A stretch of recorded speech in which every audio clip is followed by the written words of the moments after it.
কবরে কি করে থাকবো? আল্লাহ, আমরা কি করে কবরে থাকবো? আমাদের তো আল্লাহর দরবারে হাজির দেওয়ার মতো কোনো আমল নাই, কোনো আমল নাই আমাদের। নবী করিম সাল্লাল্লাহু আলাইহি ওয়াসাল্লাম বলেন, কলমা পড়ানোর পর যদি চোখ বন্ধ করে ফেলে, বহু মানুষের চোখ খোলা থাকে, ইজা কুবিজার রূহ তবে আহুল বাসার, রূহ চলে গেলে চোখ খোলা থাকে, চোখ বাঁধি দিও, সাদা কাপড় আনি ঢাকি দিও, বড়ি পাতার পানি গরম দিই, তাড়াতাড়ি গোসল দাও। মান গাসসালা মুসলিমান মাইয়াতান, কোন মুসলমান যদি আরেকজন মরা মুসলমানকে গোসল দেয়, এবার বালতিতে আপনি পানি মারি দিলেন, মাইয়াতের মৃত ব্যক্তির শরীর ধুলাবালি যা থাকবে এগুলো পানি যদি চলে যায়, আপনার ছোটখাটো গুণ আল্লাহ এভাবে ধুয়ে মুছে ফেলবেন।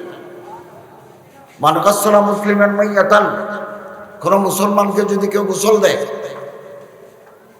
ফাকাতামা আলাই, শরীরে একটা দোষ দেখলো, শরীরে এটা দোষ আছে দেখলো, হাঁটুর নিচে, পুরুষদের 17 এটা থেকে নাভি পর্যন্ত 17 বাকিটা দেখতে পারে, পিঠে একটা দোষ দেখলো, ফাঁকাতামা আলাই, চায়ের দোকানে যায় বলে নাই, গোপন করিয়া রাখিল, গাফারাল্লাহু লাহু আর বাইনা মাররা, আপনার জীবনের গুণ আল্লাহ 40 বার মাফ করে দিবেন। মান কাফারা মুসলিমান মাইয়াতান, কোন মৃত মুসলমানকে যদি কেউ কাফনের কাপড় দেয়, কেউ নাই কাফনের কাপড় দেনা বলা কেউ নাই তার, আমরা তার কাফনের কাপড় দেব, আপনারা দিবেন। কাসাউল্লাহু মিন হুলালিল জান্নাহ মিন খুদরিল জান্নাহ, বেহেশতের সবুজ রঙের কাপড় আল্লাহ আপনারে দান করবেন। মান হাফারা কবরান, যারা কবর খনন করি দে, কবর খনন করি দে, মানাল্লাহু লাহু বাইতান ফিল জান্নাহ, বেহেশতে আল্লাহ পাক আপনার জন্য ঘর তৈরি করে দেবেন। যারা মসজিদ বাঁধি দেয়, মান বানা লিল্লাহি মসজিদান মানাল্লাহু লাহু বাইতান ফিল জান্নাহ, আল্লাহ পাক আপনাকে জান্নাতে ঘর তৈরি করে দিবেন। আল্লামা তিবি এই হাদিসের ব্যাখ্যায় বলেছেন, মান বানা লিল্লাহি মসজিদান, যারা মসজিদ বাঁধি দেয়, মসজিদানের উপরে যে 2 জবর আছে এটা কম বুঝায়, কলিল কম, থোড়া। বানাল্লাহু লাহু বাইতান, তার উপরে যে 2 জবর আছে এটা তাকসীর বুঝায়, বেশি বুঝায়। অর্থাৎ মসজিদে 1 বস্তা সিমেন্ট দিলে, একটা পাকা লাগাই দিলে, টাইলস দিলে, একটা টাইলসও যদি কেউ দেয়, একটা বাতিও যদি কেউ লাগায়, আল্লাহ ওনারা বদলা দেওয়ার সময় পুরা ঘর দিবেন। এই মসজিদ আল্লাহর ঘর, এই আল্লাহর ঘর, এখানে যে কেউ সামান্যতম অংশগ্রহণ করবেন তিনি ঘর পাবেন পুরা পুরা। হুজুর আকরাম সাল্লাল্লাহু আলাইহি ওয়াসাল্লাম বলেন, জানাজা নামাজ পড়ো, মানিত্তাবা জানাজাতা মুসলিমিন ঈমানান ওয়া ইহতিসাবান, সওয়াবের আসলে যারা জানাজা নামাজ পড়ে, কানা মাহু হাত্তা তুদফানা, জানাজার নামাজ পড়ি কবরস্থানে লাশ দাফন করা পর্যন্ত তুমি কবরস্থানে থাকবে। ফাইন্নাহু ইয়ারজু মিনাল আজরি বিকিরাতাইন কুল্লু কিরাতিন মিসলু উহুদিন, ঘরে ফেরত আসার সময় মদিনা শরীফে বড় পাহাড় আছে, জবলে উহুদ, উহুদ পাহাড় পরিমাণ সওয়াব আল্লাহ আপনারে দান করবেন। আর যদি মাটি দেওয়া পর্যন্ত টাকা সম্ভব না হয়, কেবল জানাজার নামাজটা পড়ে যান, 1 উহুদ পাহাড় পরিমাণ সওয়াব পাবেন। যার জানাজার মাঠে মানুষ বেশি তিনি ভাগ্যবান, তিনি ভাগ্যবান। অনেক নাক্কার মানুষ ওখানে আসবে, এটা ভাগ্যবান। হযরত বলেন, যারা আত্মীয় স্বজনকে দাফন করতেছ, তাড়াতাড়ি দাফন করে যাইবে না, কবরের পারে থাকো। ইস্তাগফিরু লিআখিকুম, তোমার ভাইয়ের জন্য গুনাহ মাফ চাও। লিতাসবিতি সাবিত, নিচে ফেরেশতারা আসছে, প্রশ্ন করবে যাতে জবাব দিতে পারে, এই জন্য উপরে তোমরা ইস্তেগফার করো। মাথার কিনারে হাফেজ দি সূরা বাকারার অর্ধেক, পায়ের ঠিকানে হাফেজ দি, আত্মীয় স্বজন ভিতরে হাফেজ থাকে, পায়ের কিনারে সূরা বাকারার শেষ তেলাওয়াত করো। কতক্ষণ থাকবে? একটা গরু জবাই করি,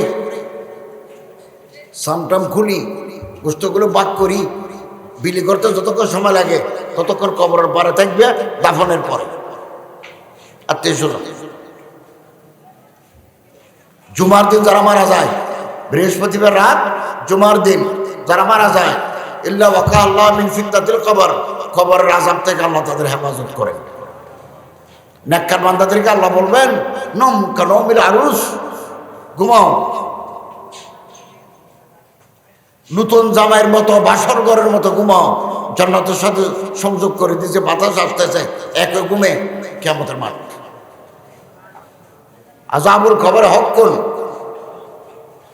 কবরের আযাব কঠিন, মৃত্যুর যন্ত্রণা কঠিন। এর জন্য আল্লাহ রাসূল দোয়া করেন, আল্লাহুম্মা হাফিন আলাইয়া সাকরাতিল মউত, খোদা মওতের কষ্ট থেকে আমরা আসান করে দাও। যারা খুনি, যারা জালেম, তাদের মৃত্যু হবে কঠিন। হাজ্জাজ ইবনে ইউসুফ 1 লক্ষ মানুষ মারছে ক্ষমতার জন্য। ওয়ালিদ ইবনে আব্দুল মালিক, আব্দুল মালিক ইবনে মারওয়ান, দুজনকে ক্ষমতা রাখার জন্য, উনি ছিলেন ইরাকের গভর্নর, ইস্টার্ন ইরাক, পূর্বাঞ্চলীয় ইরাকের গভর্নর ছিলেন, বেশি মানুষ মারছে। একদিন দুনিয়া থেকে বিদায়। মৌলানা আবুল কালাম আজাদ রহমতুল্লাহ আলাইহি ভারতের শিক্ষামন্ত্রী ছিলেন, কংগ্রেসের প্রেসিডেন্ট ছিলেন, উনি শিক্ষামন্ত্রী ছিলেন নেহেরুর ক্যাবিনেটে। উনি একটা কিতাব লিখছেন, ইনসানিয়ত মত কি দরওয়াজে পর, মৃত্যুর দুয়ারে মানুষ, বল থাকতে মানুষ কত কিছু করে, এরপরে একদিন বাঘ বুড়ো হয়ে যায়। বাঘের বয়স 12 বছর। তাহাজ্জুদ ইউসুফ মারা যাচ্ছেন, তাবেঈকে মারছেন, তাবেঈ সৈয়দ ইবনে মুসাইয়্যিবকে মারছেন। তিনি বদদুয়া দিয়ে গেছেন, খোদা এ জালেম তো আমারও মেরে ফেললো, আর যেন কাউকে মারতে না পারে। আর মারতে পারে নাই, অসুস্থ হয়ে গেছে। তো লাশ রাখছে, একবার মাথায় দিকে মারে, একবার মাথা ওইদিকে মারে। সাকরাতে মওত, মৃত্যুর কষ্ট, মৃত্যুর যাতনা, সারা শরীর ঘাম, জান যায় না। হাসান বসরি রহমতুল্লাহ আলাইহিকে খবর দিলেন যে উনি আমার দোস্ত, উমারে ডাকো, উনি আল্লাহর পেয়ারা বান্দা, উনি দোয়া করলে আল্লাহ আমার জানটা নিয়ে যাবে। আসছেন, আসি বলো, ভাই তুমি আল্লাহর পেয়ারা বান্দা, আল্লাহর একটু বলো না আমার যেন আসান করি দে, আমি বাঁচবো না এটা বুঝতে পারছি, কিন্তু আমার যন্ত্রণা বেশি। তো হযরত হাসান বসরি বলেন, আমি কোন মুখে তোমার জন্য আল্লাহর দরবারে সুপারিশ করব? তুমি তো জালেম, তুমি তো কাতেল, হত্যাকারী, ঘাতক, আমি আল্লাহরে বলবো না। একথা বলে বের হয়ে গেছে। এরপর হাজ্জাজ ইবনে ইউসুফ মৃত্যুর বিছানায় হাত তুলে বলেন, আল্লাহুম্মা ইন্নাল ইবাদা কাত আয়াসুনি রাজাই লাকাল ফাতাতু আযীম, খুদা তেরে বন্দোं ने मुझे मायूस बना दिया, আপনার বান্দারা আমারে হতাশ করে দিয়েছে, আল্লাহ তুমি নাকি আমারে মাফ করবে না। আল্লাহ আমার গুনাহ যত হোক, তোমার রহমত তার চাইতে কোটি কোটি গুণ বেশি, আমার গুনার চাইতে তোমার রহমত বেশি, আমারে ক্ষমা করো। সাথে সাথে জান চলে গেছে। অতএব খবরদার, আমরা জুলুম করবো না, গীবত শাকায়েত করবো না, মানুষকে ভালোবাসবো। এতিম এই মাদ্রাসায় আছে কিনা দেখেন, কোন এতিম মাপ না এরকম কোন মানুষ আছে কিনা দেখেন, তার মাথায় হাত দেন। আপনার হাতের নিচে এতিমের মাথার যত চুল, প্রতি চুলের বিনিময়ে এক একটা নেকি আল্লাহ তাআলা আপনার আমল নামায় লিখে দেবেন। আমি কয়েক বছর আগে গাজীপুর গেছি, সেনাবাহিনীর একজন লোক আমার সাথে দেখা করতে আসছে, বাচ্চা নিয়ে আসছে, বললো হুজুর এই বাচ্চাটার মাপ নাই, আমি তারা পালি, এখানে খরচ দিয়ে হাজ্য করে আমি তার পূর্ণ খরচ বহন করব। আমি বললাম, আপনি তো দুনিয়া থাকতে জান্নাত পেয়ে গেছেন। আমার মসজিদের একজন মুসল্লি, তিনি সভাপতি ছিলেন, এক সময় আমেরিকায় ছিলেন, তারপর আফ্রিকায় ছিলেন, উত্তর আফ্রিকা জোহানেসবার্গে ছিলেন।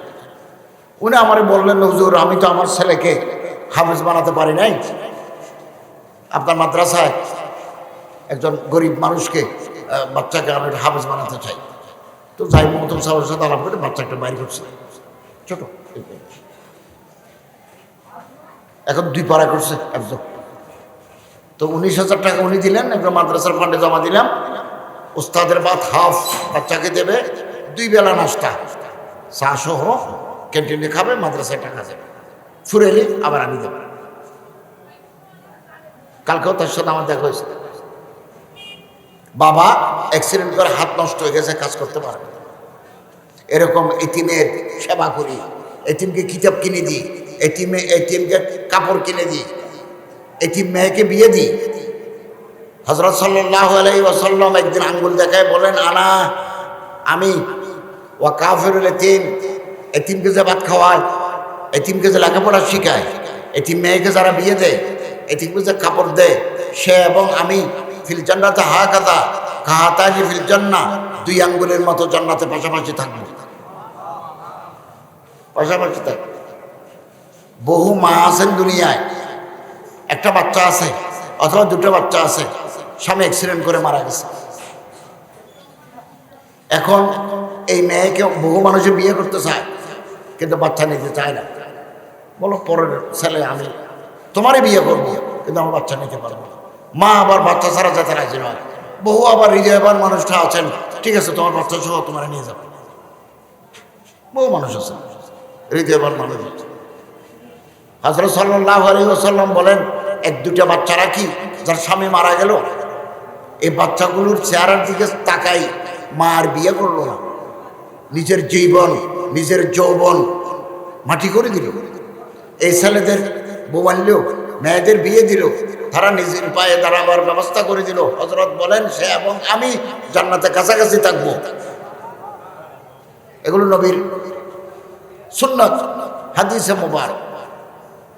সবসময় আমরা দোয়া করব, দোয়াতে থাকবো। একটা দোয়া শিখে আমার মুখে মুখে বলুন, ইয়া হাইয়্যু ইয়া কাইয়্যুম লা ইলাহা ইল্লা আনতা বিরহমাতিকা আস্তাগীস, ইয়া হাইয়্যু ইয়া কাইয়্যুম লা ইলাহা ইল্লা আনতা বিরহমাতিকা আস্তাগীস। ফজরের আযান দিলে ওযু করে মসজিদে ঢুকি, সুন্নত আদায় করি, 40 বারে দোয়া পড়বেন। এরপরে ইমামের পিছনে ফজরের নামাজ পড়বেন। এই আদত যদি করে ফেলেন, শেখুল ইসলাম আল্লামা হাফিজ ইবনে তাইমিয়া, জগতের বিখ্যাত আলেম, মজমাউল ফাতাওয়া, একালমারি মজমাউল ফাতাওয়া কিতাবে লিখেছেন, আল্লাহ আপনাকে একটা গুপ্তধন, একটা দৌলত, আনমুল খাজানা আল্লাহ আপনার হাতে দিলেন। গুপ্তধন কি? রেল লাইন করার সময়, পুকুর খননের সময় মাটির তলে সোনার কলসি পাওয়া যায়। কলসির ভিতরে পিতলের কলসি, কলসির ভিতরে সব সোনার টাকা, 1000, 2000, এক একটা সোনার টাকার দাম 1,03,000, একসাথে 1 কোটি টাকার মালিক। এটার নাম গুপ্তধন, ট্রেজার ট্রুপ, হিডেন ট্রিজন, ইংরেজিতে বলে হিডেন ট্রিজন। আল্লাহ আপনারে দিবেন।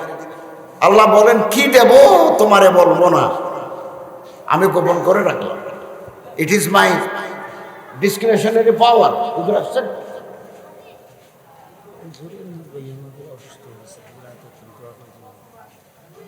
ডিসক্রিশনারি পাওয়ার। আল্লাহ বলেন, আমি কি দেব তোমারে বলবো না। কি দিবেন এটা আল্লাহ ভালো জানেন। হতে পারে জান্নাতুল ফেরদৌস দিবেন, হতে পারে মওতের সময় আসান করে দিবেন, মওত আসান করে দিবেন। হতে পারে কবরের বিছানা জান্নাতের বিছানা বানিয়ে দিবেন। হাসরের মাঠের ভয়াবহ অবস্থাটা আল্লাহ সহজ করে দিবেন। আমরা এটা আমল করলাম। আর সব সময় মুখ বন্ধ রাখবো না। গতকাল আমার এক বুজুর্গ মানুষ, আমি বললাম, আপনি আমার একটা ওজিফা দেন না। আমারে বলতেছে, ভাই আমি আপনার ওজিফা দেবো। আমি বললাম, আমি আপনার কাছে একটা ওজিফা চাচ্ছি। তো বললেন, সব সময় সাল্লাল্লাহু আলাইহি ওয়াসাল্লাম পড়বেন।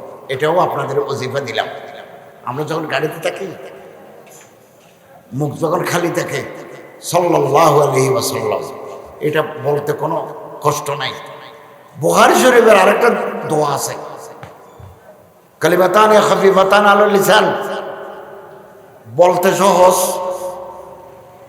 সাকিলাতান ফিল মিজান, ওজনে ভারী, হাবিবাতান ইনদার রহমান, আল্লাহর কাছে বেশি দামি। এটা কি?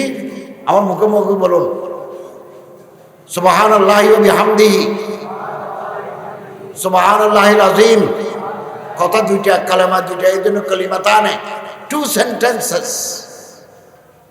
সুবহানাল্লাহি ওয়া বিহামদিহি সুবহানাল্লাহিল আযীম। আমাদের আমলের ভান্ডার তৈরি হয়ে যাবে। মুসলমান দেখলে সালাম দিবেন,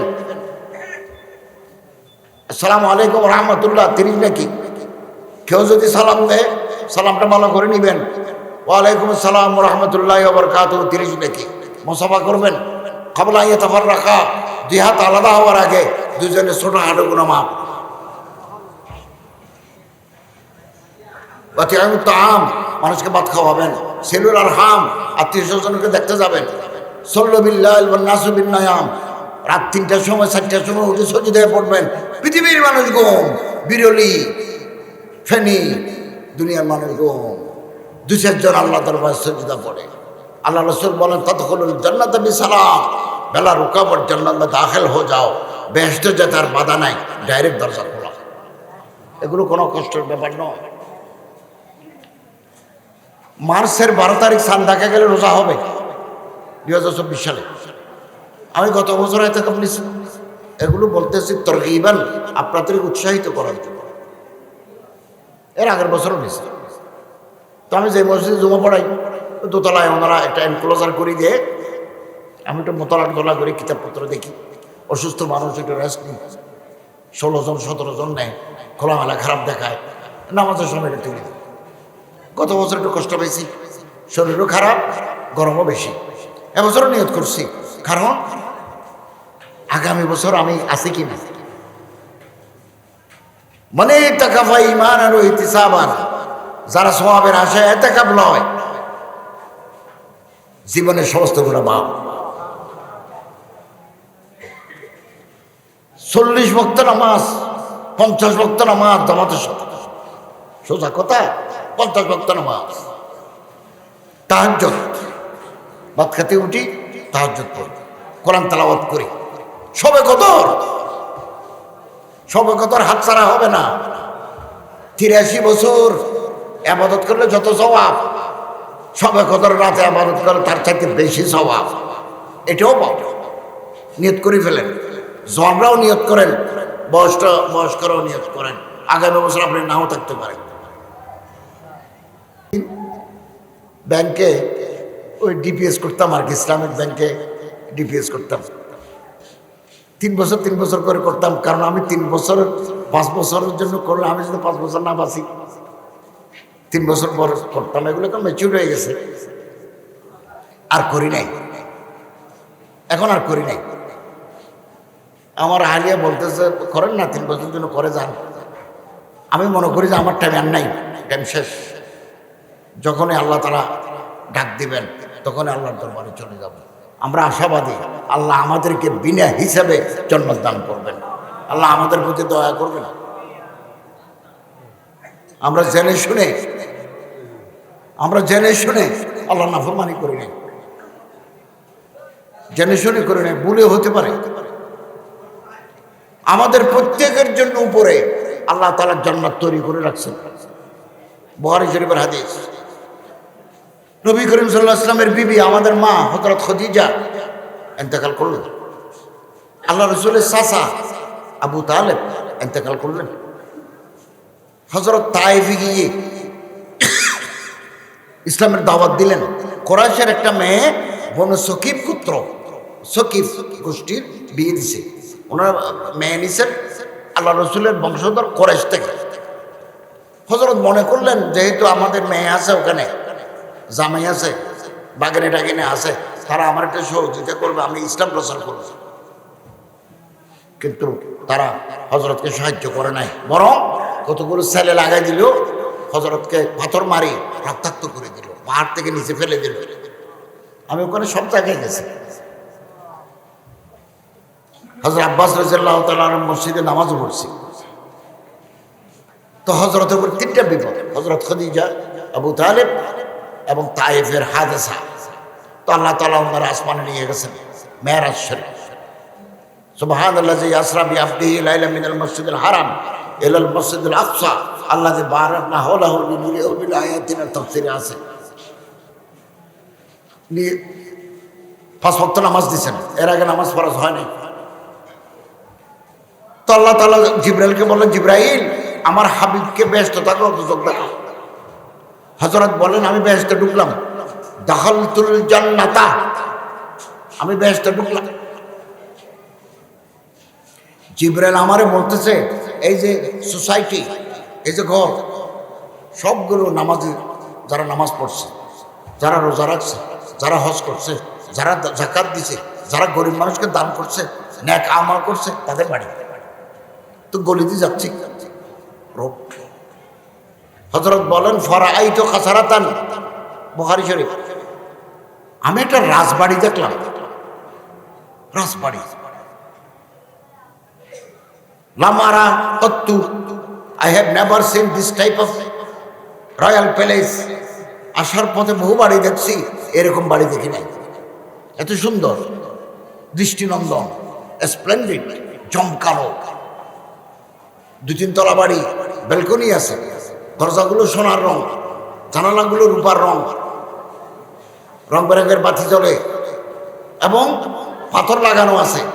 পাথরগুলো কিসের পাথর? জামাররাত, লুলু, মারজান, পান্না, চুনি, হীরা, জহরত, এগুলো লাগানো। ঘরের উঠানে ফুলের বাগান আছে, রং বেরঙের ফুল, বাতাসে দোল খায়। বিফানাহি জারিয়াতুন, ঘরের সামনে একটা মহিলা অজু বানায়, অজু বানাচ্ছে। হযরত বলেন আমি ঘরের গেটের সামনে গিয়ে দাঁড়ালাম, একটু নজর দিলাম, এরকম বাড়ি তো আসার পথ আর দেখি নাই, এত সুন্দর। কিন্তু দরজা জানালা বন্ধ, দরজা জানালা বন্ধ। জিবরাইলকে জিজ্ঞাসা করলাম, জিবরাইল লিমান হাযাল কাসার, এই রাজবাড়ি কার? ফাকালা জিবরাইল লি ওমর ইবনুল খাত্তাব, হযরত ওমরের জন্য আল্লাহ তৈরি করেছেন। ওমর বাঁচিয়ে আছে দুনিয়ায়। তাহলে বোঝা যাচ্ছে আমরা যারা দুনিয়া বাঁচিয়ে আছি, নেক আমল করতেছি, আমাদের জন্য বাড়িঘর তৈরি হয়ে আছে। তো মেরাজ শরীফ থেকে আসে, হযরত জিবরাইলকে ডেকে বললেন, জিবরাইল আমি বেহেশতে তোমার ঘর দেখে আসছি, তোমার ঘরের সামনে দাঁড়াইছি। ফাআরাদতু আন আদখুলাহা ওয়া আনজুরা ইলাই, আমার মনে মনে একটু আরজু লেগেছিল, বাইরে এত সুন্দর, ভিতরে কি আছে যদি একটু ঢুকে দেখতে পারতাম। ওয়া আনজুরা ইলাই, নিজের চোখে যদি একটু দেখতে পারতাম, চেয়ার কিরকম, চায়ের পেয়ালা কিরকম, বাথরুমের ফিটিংস কিরকম, এগুলো তো বাইরের দেওয়াল, ভিতরে কি, আমার খুব মনে চাইছিল। ফাআরাদতু আন আদখুলা ফাযাকারতু গায়রাতাকা, জিবরাইলকে বলল দরজা খুলে দিত, কিন্তু তুমি একটা কড়া মানুষ, কড়া টাইপের মেজাজ, কড়া মেজাজের মানুষ। তুমি যদি বলো হুজুর উঠানে আমার বউ আছে, আপনি আমার ঘরে গেলেন, একথা বলবে বলি আমি জিবরাইলকে বলি নাই, না হলে দরজা খুলে দিত। হযরত ওমর একথা শুনে কেঁদে দিলেন, বললেন আলাইকা গারু ইয়া রাসূলুল্লাহ, হুজুর আমি কিছু মনে করতাম না, জান্নাতে যদি আপনি আমার ঘরে যেতেন, আমি মনে করতাম আমার এই ঘরের প্রতিটি কামরায় পয়গম্বরে খোদা সাল্লাল্লাহু আলাইহি ওয়াসাল্লামের কদম মোবারক পড়েছে, সাল্লাল্লাহু আলাইহি ওয়াসাল্লাম। অতএব তওবা করে ফেলি, গুনাহ মাফ চাই, নামাজ ধরি, মসজিদ ধরি, হালাল হারাম পার্থক্য করে চলি। কেউ টাকা পয়সা পাইলে লেনদেন পরিষ্কার করে ফেলি, ওসিয়তনামা লিখে ফেলেন। আল্লাহ রাসূল ওসিয়তনামা লিখতেন যে আমার আল্লাহ আল্লাহ রসুলের নাম লিখি, আমার এই সম্পত্তি ফরায়েজ মতো ভাগ হবে। ওখান থেকে 5 শতক 10 শতক জায়গা মসজিদে পাবে, 5 শতক জায়গা মসজিদ মাদ্রাসায় দিবে। আমি তো অসুস্থ, হাসপাতালে, আমি তো আর দেওয়ার টাইম নেই, তোমরা দিবে। এবং আমার কোনো কর্জ নাই। প্রতি বছর আমি তোমার জন্য মার্কেট রেখে যাচ্ছি, আমার জন্য কোরবানি করবে, এটা ওসিয়তের কোরবানি, কোরবানি করবে। আর যদি টাকা পয়সা না থাকে, তোমরা যদি পারো আমার ইসালে সোয়াবের জন্য যদি তোমরা পারো সামর্থ্য খুলে আমার জন্য একটু কোরবানি করবে।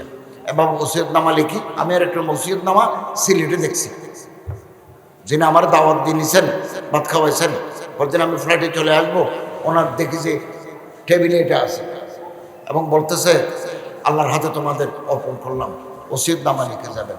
আল্লাহ আমাদের সমস্ত নেক আমল কবুল করুন, আমিন।